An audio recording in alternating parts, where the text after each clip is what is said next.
اعوذ باللہ من الشیطان الرجیم، بسم اللہ الرحمن الرحیم۔ السلام علیکم۔ آج کی اس ویڈیو میں ہم بات کریں گے حضرت نوح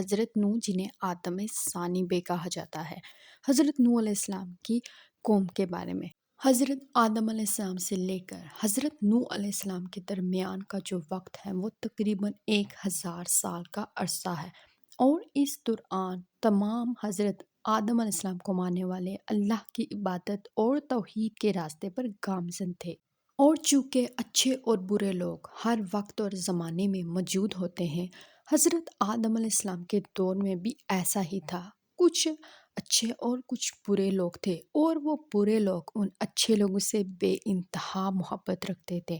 ہر وقت ان کی کوشش ہوتی کہ ان کے ساتھ وقت بتایا جائے۔ عقیدت اور محبت کا یہ عالم تھا کہ یہ لوگ ان کی تعریف و توصیح میں زمین و آسمان ایک کر ڈالتے، اور یہی عقیدت اور محبت بعد میں شرک کی ایک راہ بنی۔ امام بخاری رحمۃ اللہ فرماتے ہیں کہ قرآن پاک کی سورہ نوح میں اللہ تعالیٰ فرماتا ہے،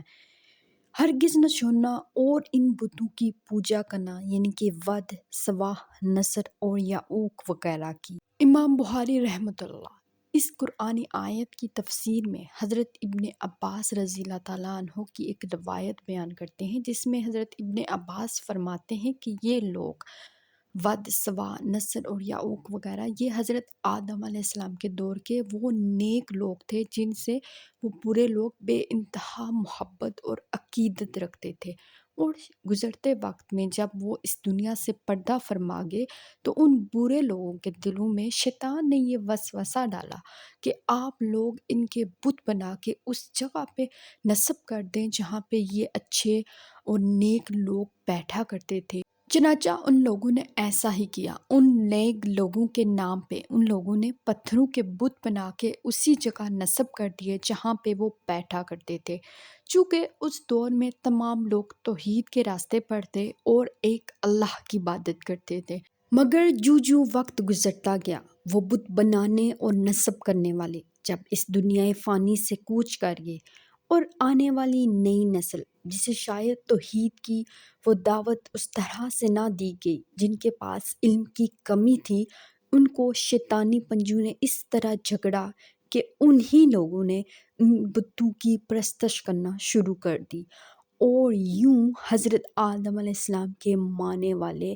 تمام لوگ بت پرستی کی طرف مائل ہو گئے، اور ان کا دین بت پرستی بن گیا۔ اور ان لوگوں کی اصلاح کے لیے اللہ تعالیٰ نے حضرت نوح علیہ السلام کو اپنا نبی و پیغمبر مبعوث کر کے بھیجا۔ حضرت ادریس علیہ السلام حضرت نوح علیہ السلام کے پردادا تھے،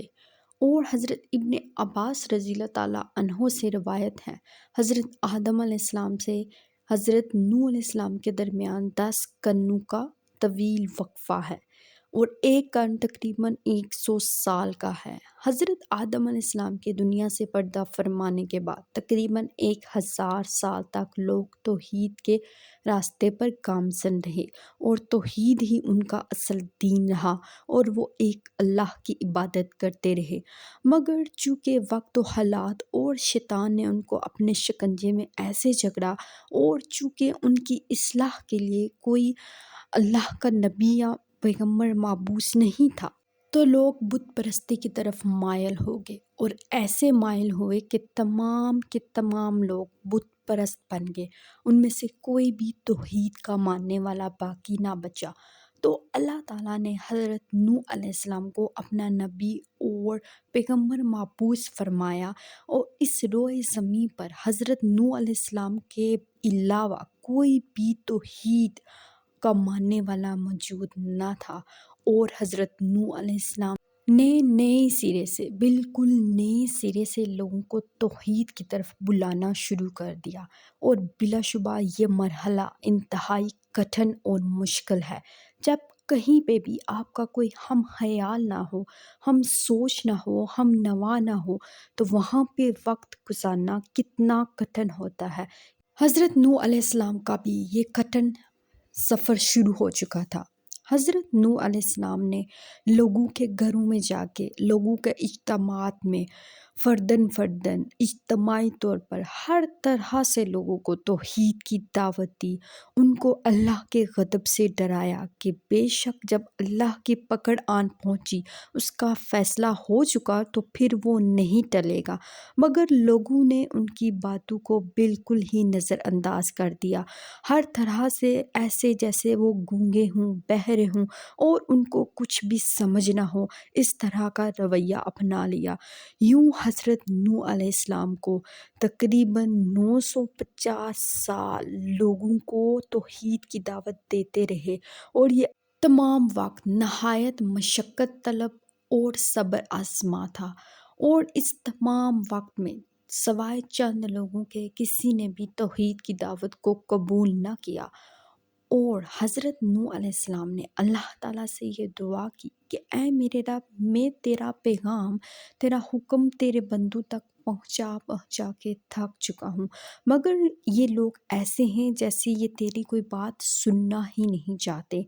در حقیقت حضرت نوح علیہ السلام کے دور میں ایک بہت ہی مغرور بادشاہ حکمران تھا۔ اس نے لوگوں سے یہ کہہ ڈالا تھا کہ تم لوگ نوح کی بات کو یکسر نہ سننا،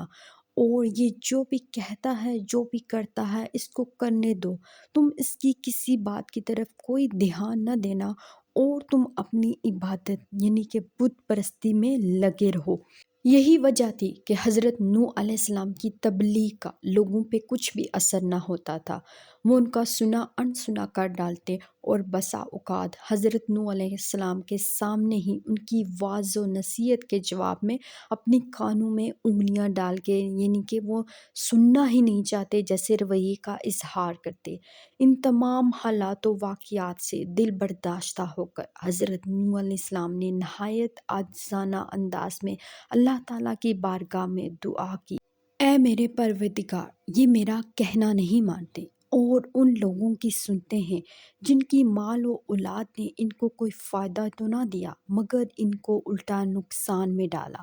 اور انہوں نے میرے ساتھ بڑا داؤ کیا اور بہت سے لوگوں کو ان لوگوں نے گمراہ کیا۔ اے میرے پروردگار، تو ایسا کر، ان کو مزید گمراہ کر۔ 950 سال کی طویل اور نہایت صبر آزما جدوجہد کے بعد جن لوگوں نے حضرت نوح علیہ السلام کی تبلیغ دعوت اسلام کو قبول کیا، ان لوگوں کا شمار غربا، مساکین اور فقراء میں کیا جاتا تھا۔ بامشکل چند افراد ایسے تھے جو کہ صاحب حیثیت تھے، اور باقی تمام غربا، فقراء اور مساکین تھے۔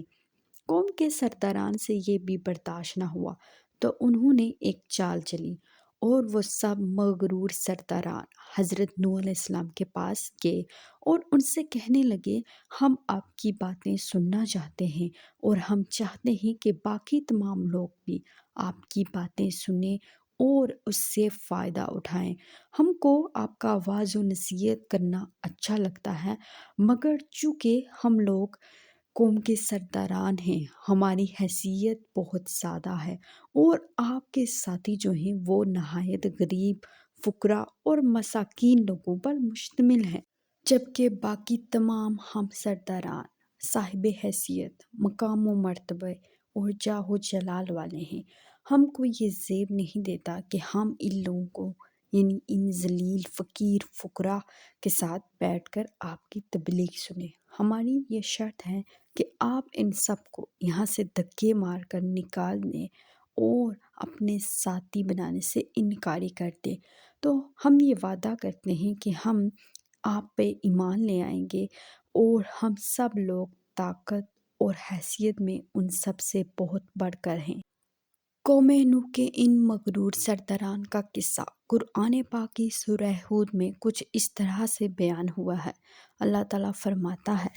قوم نوح کے کافر سرداران نوح سے یہ کہنے لگے، ہم تو یہ دیکھتے ہیں کہ تو ہماری ہی طرح کا ایک آدمی ہے، اور یہ بھی دیکھتے ہیں کہ ہم میں سے صرف ان لوگوں نے تمہاری پیروی کی ہے جو کہ ہم میں سے رذیل ہیں، اور وہ بھی اوپری عقل سے، اور ہم تو تمہیں کسی بھی طرح سے خود سے زیادہ نہیں پاتے بلکہ تمہیں جھوٹا تصور کرتے ہیں۔ اس پہ حضرت نوح علیہ السلام نے اپنی قوم کے سرداران سے کہا، بتاؤ تو، اگر میں اپنے رب کی طرف سے بھیجی گئی دلیل پر قائم ہوا اور اس نے مجھے اپنی نعمت سے سرفراز کیا، اور جب کہ وہ نعمت تم لوگوں سے چھپی رہی تو کیا میں زبردستی اس سب کو تم پہ ظاہر کروں؟ حالانکہ در حقیقت تم ان سب حالات و واقعات سے سخت بیزار ہو۔ حضرت نوح علیہ السلام نے اپنی قوم سے کہا کہ میں اپنے پاس سے اہل ایمان والوں کو ہرگز نہیں نکال سکتا۔ وہ ایمان پانے والے اپنے اجر و ثواب کے ساتھ اپنے رب سے ملیں گے، مگر تم لوگ نہایت جہالت کی بات کرتے ہو۔ کیا تم بالکل بھی غور و فکر نہیں کرتے؟ اور بتاؤ تو اگر میں اپنے پاس سے ان اہل ایمان والوں کو نکال بھی دوں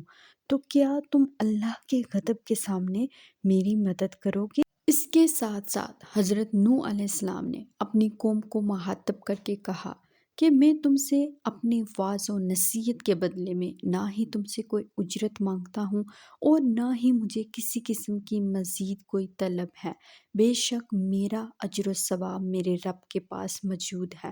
اور نہ ہی میں تم سے یہ کہتا ہوں کہ میں کوئی غیب کے خزانوں کا مالک ہوں، اور نہ ہی غیب کا علم جانتا ہوں، اور اگر میں ایسا کہوں تو یقیناً میرا شمار ظالم لوگوں میں سے ہوگا۔ اور جن لوگوں کو تم لوگ حقیر جانتے ہو، کیا معلوم کل ان کو اتنا عطا کیا جائے کہ یہ تم سب سے بڑھ کر ہوں، اور بے شک دلوں کا حال میرا رب خوب جانتا ہے، اور وہی عطا کرنے والا ہے۔ یہ سب سن کر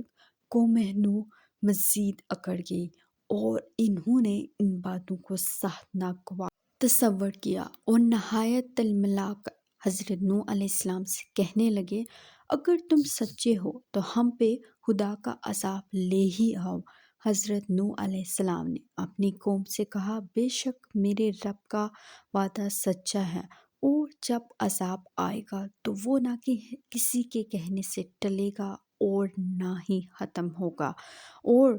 تم لوگ قبل اس کے کہ عذاب کی لپیٹ میں آ جاؤ استغفار کر کے خدا کی وحدانیت کی طرف پلٹ آؤ، اور بے شک یہ تمہارے حق میں زیادہ بہتر ہے۔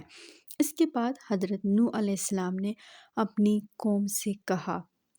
اگر تم لوگوں کو میرا وجود ناگوار گزرتا ہے، میری وعظ و نصیحت تم لوگوں کو نہایت ناگوار گزرتی ہے جو کہ میں جانتا ہوں، تو تم لوگ جو چاہے وہ کر کے مجھ کو نقصان پہنچا سکتے ہو۔ تم لوگ اپنے جھوٹے معبودوں، اپنے شریکوں اور جس کسی سے تم لوگ مشورہ کرنا چاہو، نہایت سکون و اطمینان سے تم لوگ مشورے کرو اور چالیں چلو، اور مجھے جس طرح سے تم لوگ ختم کرنا چاہو تم لوگ کر سکتے ہو۔ مجھے کسی طرح کا تم لوگوں کا کوئی بھی ڈر یا خوف نہیں ہے، کیونکہ میں اپنے رب کی طرف سے حق پر ہوں اور تم لوگ باطل پر ہو، اور بے شک حق کا دعوے دار، حقدار اور مددگار اللہ ہوتا ہے۔ اس کے بعد حضرت نوح علیہ السلام وہاں سے چلے گئے۔ حضرت نوح علیہ السلام کے جاتے ہی قوم کے سرداران آپس میں یہ کہنے لگے، یہ تو نرا مجنون اور بیوقوف ہے، اور ہم اس کی باتوں کو ہرگز اہمیت نہ دیں گے۔ اور یہ کہتے ہی وہ اپنی جھوٹے خداؤں کی بے مقصد زندگی میں دوبارہ سے مصروف ہو گئے، اور یوں سال ہا سال کا عرصہ بیت گیا، اور اس دوران حضرت نوح علیہ السلام نے اپنی قوم کو وعظ و نصیحت اور تبلیغ کا کام نہ چھوڑا، مگر کوئی بھی اہل ایمان میں شامل نہ ہوا۔ اس تکلیف دہ امر میں حضرت نوح علیہ السلام نہایت دل برداشتہ ہو گئے۔ وہ نہایت نا امید تھے، اور اللہ نے ان کو بذریعہ وحی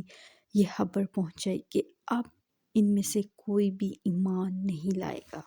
سورہ ہود میں اللہ تعالیٰ فرماتا ہے، اور نوح کی طرف وحی کی گئی کہ اب تمہاری قوم میں سے جو ایمان لا چکے اس کے سوا کوئی بھی ایمان نہیں لائے گا،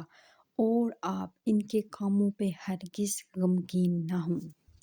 حضرت نوح علیہ السلام کی 950 سال سے زائد طویل ترین نہایت صبر آزما، صبر و استقلال سے بھرپور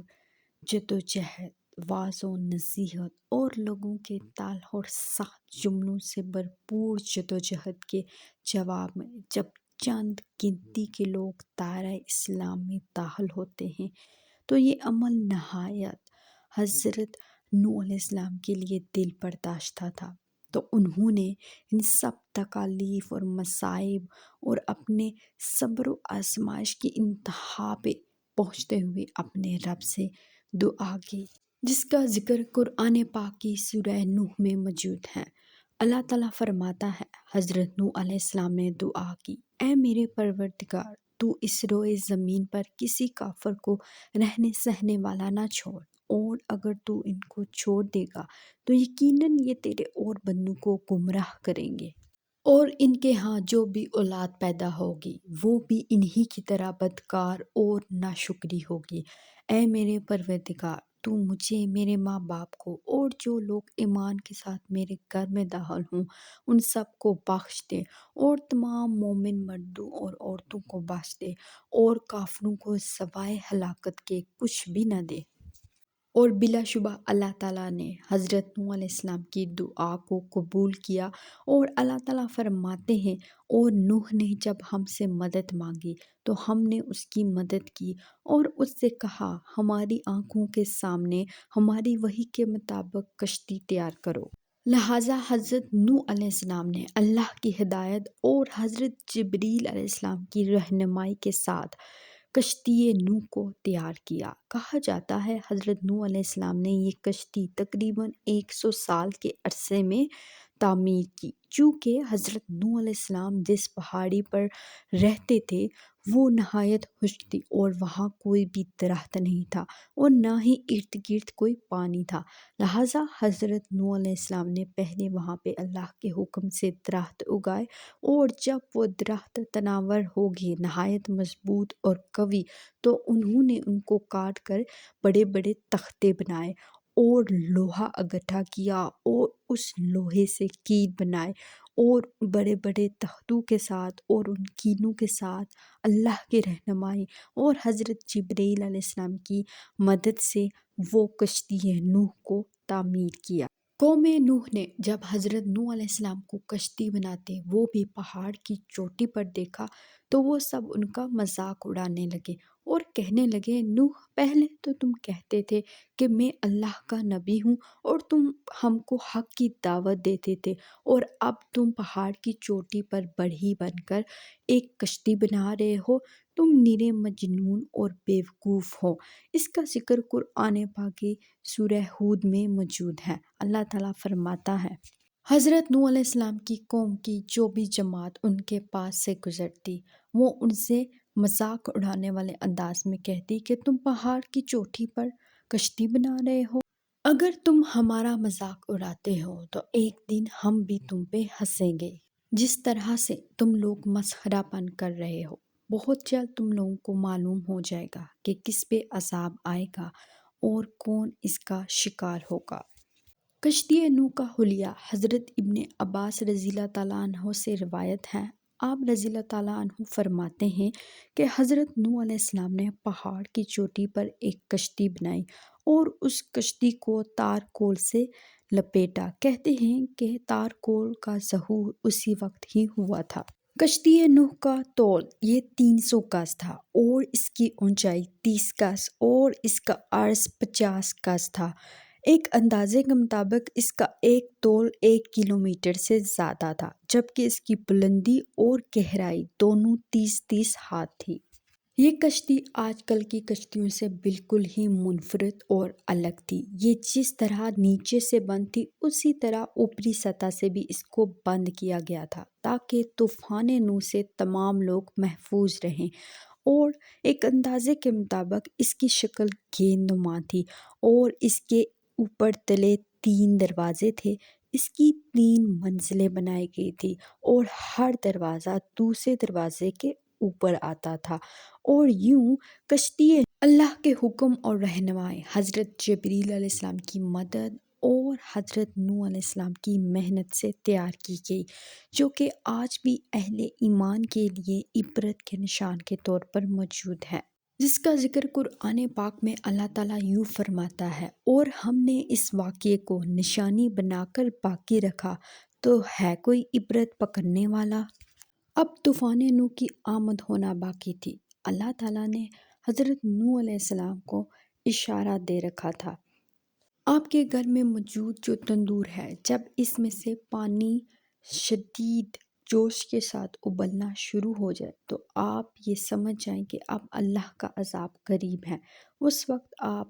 نہ صرف خود کو بلکہ اپنے اہل و عیال کو اور تمام مومن مرد اور عورتوں کو اور اس روئے زمین پر موجود تمام جرند پرند اور جانداروں میں سے ہر ایک کا ایک ایک جوڑا لے کے اس کشتی نوح میں سوار ہو جائیں، تو آپ اللہ کے حکم سے، اللہ کے غیظ و غضب سے محفوظ رہیں گے۔ لہٰذا جب حضرت نوح علیہ السلام کے گھر میں موجود تندور سے پانی ابلنا شروع ہوا تو آپ نے اپنے اہل و عیال اور تمام مومن مرد اور عورتوں کو اکٹھا کیا اور اللہ کے حکم سے تمام چرند پرند اور جانداروں کے جوڑے خود بخود کشتی کے پاس آ گئے۔ آپ کی کشتی بستی سے تھوڑا دور ایک پہاڑی کے اوپر واقع تھی، اور وہیں تمام مومن مرد اور عورتیں اور چرند پرند جاندار اکٹھے ہوئے اور تمام کے تمام لوگ اس کشتی میں سوار ہو گئے۔ جب حضرت نوح علیہ السلام اور ان کے ساتھی کشتی میں سوار ہو گئے تو آپ نے حضرت نوح علیہ السلام نے اپنے ساتھیوں سے کہا کہ آپ سب یہ دعا پڑھیں کہ اللہ ہی کے نام سے اس کشتی کا چلنا اور ٹہلنا ہے۔ یقیناً میرا پالنے والا بڑی بخشش اور رحم کرنے والا ہے۔ بے شک یہ اللہ پاک کی طرف سے حکم تھا۔ اللہ پاک نے فرمایا کہ جب تم اور تمہارے ساتھی کشتی میں سوار ہو جائیں تو کہنا کہ تمام تعریفیں اللہ ہی کے لیے ہیں، جس نے ہم کو ظالم لوگوں سے نجات دی، اور بے شک ہمارا پروردگار ہمیں اس کشتی سے بابرکت اتارے گا۔ اس کشتی میں حضرت نوح علیہ السلام کا تمام اہل و عیال شامل تھے، سوائے ان کے ایک بیٹے کنعان کے، جس نے کفر کیا اور بت پرستی کا شکار ہوا، اور حضرت نوح علیہ السلام کے کہنے پر بھی وہ کشتی پر سوار نہ ہوا، یہ کہہ کر کہ وہ کسی پہاڑ کی چوٹی پر پناہ لے لے گا اور اس پانی کے غضب سے بچ جائے گا۔ اللہ تعالیٰ قرآن پاک کی سورہ قمر میں ارشاد فرماتا ہے، اور ہم نے آسمان کے دروازوں پر زور کی بارش برسائی اور زمین کے چشموں کو یہ حکم دیا کہ ہر طرف پھیل جائیں، اور یوں زمین اور آسمان ہر طرف سے پانی کی بارش اور پانی کا طوفان امڑ آیا، اور جس نے زمین پہ موجود تمام کفار اور چھپائے اور چرند پرند جاندار سب کو جو کہ کشتی پہ سوار نہ تھے، سب کو غرق کر دیا۔ کہا جاتا ہے کہ یہ طوفان بہت عرصہ تک رہا، اور حضرت نوح علیہ السلام بھی کشتی میں سوار تقریباً 6 ماہ رہے، اور ایک روایت کے مطابق حضرت نوح علیہ السلام 10 محرم الحرام کو اس کشتی سے دوبارہ زمین پہ اترے۔